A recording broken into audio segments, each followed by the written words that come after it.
എല്ലാവർക്കും നമസ്കാരം. 2025 വാഗ്മയം പരീക്ഷയുടെ സ്കൂൾ ലെവൽ ചോദ്യങ്ങളാണ് നമ്മൾ ഇന്ന് ചർച്ച ചെയ്യുന്നത്. വാഗ്മയത്തിന്റെ PDF നോട്ടുകൾ അവൈലബിൾ ആണ്. ഇത് നിങ്ങൾക്ക് വാങ്ങുന്നതിനായി QR കോഡ് സ്കാൻ ചെയ്യാവുന്നതാണ്. നമുക്ക് ആദ്യത്തെ ചോദ്യത്തിലേക്ക് കിടക്കാം. പദപ്രശ്നം പൂർത്തിയാക്കാനുള്ള ഒരു ചോദ്യമുണ്ടായിരുന്നു. ക്ലൂ ആയിട്ട് 2 അക്ഷരങ്ങൾ മാത്രമായിട്ടുണ്ടായിരുന്നുള്ളൂ 1-3 ചോദ്യങ്ങൾക്ക്. കേരളത്തിലെ പ്രശസ്ത പരിസ്ഥിതി പ്രവർത്തകയായിരുന്ന കവയിത്രി. ഇതില് സു എന്ന അക്ഷരം മാത്രം നൽകിയിട്ടുണ്ട്. പൊതുവെ കുട്ടികൾ കണ്ടെത്താൻ സുഗതകുമാരി ഓർത്തിരിക്കുന്ന ആൾക്കാർ ധാരാളമായിട്ടുണ്ട്, അവർക്ക് എഴുതാൻ സാധിക്കും. ബാലസാഹിത്യകാരൻ വി മാധവൻ നായരുടെ തൂലികാനാമം. ഇത് ആ പദപ്രശ്നം പൂരിപ്പിച്ചു വരുമ്പോഴത്തേക്കും ഈസി ആയിട്ട് കണ്ടെത്താൻ കഴിയും, അല്ലെങ്കിൽ ഊഹിച്ചെങ്കിലും കണ്ടെത്താൻ കഴിയും, പഠിച്ചിട്ടില്ല എങ്കിൽ പോലും. കാരണം 2 അക്ഷരമേ ഉള്ളൂ. പൂരിപ്പിച്ച് വരുമ്പോഴത്തേക്കും മാ എന്നുള്ള അക്ഷരം കിട്ടും. പിന്നെ ഏത് ചേർക്കും എന്നുള്ളതാണ്. മാലി എന്നുള്ള കൺസെപ്റ്റ് ഒരല്പമെങ്കിലും ബന്ധമുള്ളവർക്ക് ലഭിക്കും. നെക്സ്റ്റ്, മിഠായി പൊതി എന്ന കഥാസമാഹാരത്തിന്റെ രചയിതാവ് ആരാണ്? ഈ വല്ലിയിൽ നിന്ന് ചെമ്മേ പൂക്കൾ പോകുന്നിതാ പറന്നമ്മേ എന്ന വരികൾ എഴുതിയ കവി ആരാണ്? കൃഷ്ണഗാഥ എഴുതിയ കവി ആരാണ്? തുടങ്ങിയ ചോദ്യങ്ങളാണ് ഉണ്ടായിരുന്നത്. മറ്റൊരു ചോദ്യം, നിങ്ങളുടെ ഒരു ദിവസത്തെ സന്തോഷകരമായ അനുഭവങ്ങളെ ഡയറി കുറിപ്പാക്കുക. 4ാം ക്ലാസ്സിൽ ഇപ്പോൾ 1ാമത്തെ ചാപ്റ്റർ ഇംഗ്ലീഷ് ഡയറി റൈറ്റിംഗ് എന്ന് പറയുന്ന ഒരു ചോദ്യം പരീക്ഷയ്ക്കും പ്രതീക്ഷിക്കാവുന്നതാണ്. അപ്പോൾ ആ ഒരു കൺസെപ്റ്റിൽ നല്ല രീതിയിൽ ഭാഷാപരമായ ആവിഷ്കാര പ്രകടനത്തോടെ എഴുതുന്ന കുട്ടികൾക്ക് 5 മാർക്കും ലഭ്യമാകുന്നതാണ്. അതിനോടൊപ്പം 10 വാക്യത്തിൽ കവിയാതെ കേരളത്തെ ഏതെല്ലാം രീതിയിൽ വർണ്ണിച്ചിരിക്കുന്നു എന്ന് എഴുതാനും പറഞ്ഞിട്ടുണ്ട്. ഇത് മറ്റൊരു ചോദ്യമാണ്. 5 ചോദ്യങ്ങളായിരുന്നു ഉണ്ടായിരുന്നത്. ആദ്യത്തെ ചോദ്യം ഈസി ആയിട്ടുള്ള കടങ്കഥകളായിരുന്നു. ഓപ്ഷൻ നൽകിയിട്ടുണ്ടായിരുന്നു. അപ്പോൾ ഓപ്ഷനിൽ നിന്ന് ആ വസ്തുവിന്റെ പ്രത്യേകത എന്തൊക്കെയാണ് എന്ന് തിരിച്ചറിഞ്ഞാൽ മാത്രം കുട്ടികൾക്ക് അത് കണ്ടെത്താമായിരുന്നു. വളരെ എളുപ്പമായിട്ട് കണ്ടെത്താമായിരുന്നു. ഇത്തിരി കുഞ്ഞൻ കുട്ടിയെ കരയിച്ചു. ഇത്തിരി കുഞ്ഞായിട്ടുള്ള സാധനം എന്താണ്? അതെങ്ങനെയാണ് കുട്ടിയെ കരയിക്കുന്നത്? മുളകാണെങ്കിൽ മുളക് കടച്ചാൽ കരയും, കരച്ചിലല്ലേ എരിയും. ആ ഒരു കൺസെപ്റ്റാണ് അവിടെ ആഘോഷിക്കേണ്ടത്, ആലോചിക്കേണ്ടത്. അടിച്ചു വാരിയ മുറ്റത്ത് വാരി എറിഞ്ഞ മണൽത്തരികൾ. ആകാശത്തിനെ മുറ്റത്തിനോട് കമ്പയർ ചെയ്യുന്നു. മണൽത്തരികള് നക്ഷത്രങ്ങളാണ്.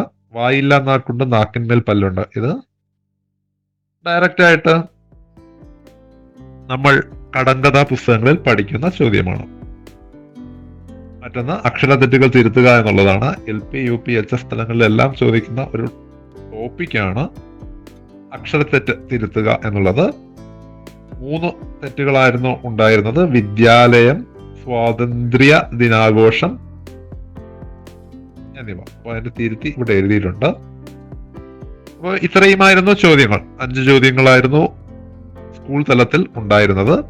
ഇപ്പോൾ ഇത് നമ്മൾ കുട്ടിക്ക് പറഞ്ഞു കൊടുക്കുമ്പോൾ ഇതുമായിട്ട് ബന്ധപ്പെട്ട് നമുക്ക് അഡീഷണൽ ചോദ്യങ്ങൾ വേണം, അല്ലെങ്കിൽ ഇതിന്റെ സബ് ടോപ്പിക്കിൽ എന്തെല്ലാം കാര്യങ്ങളുണ്ട് തുടങ്ങിയ കാര്യങ്ങൾ ഒരുപക്ഷെ ഒരു രക്ഷിതാവിന് സഹായിക്കാൻ കഴിഞ്ഞു എന്ന് വരില്ല.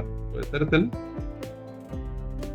ഒരു അഡീഷണൽ സഹായി ആയിട്ടാണ് നമ്മൾ ഈ PDF തയ്യാറാക്കിയിട്ടുള്ളത്. PDF-ൽ ഇതുമായി ബന്ധപ്പെട്ട അഡീഷണൽ ഭാഗങ്ങൾ, കൂടുതൽ ചോദ്യങ്ങൾ എന്നിവ ഉൾപ്പെടുത്തിയിരിക്കുന്നു. മലയാളം പുസ്തകം നല്ല രീതിയിൽ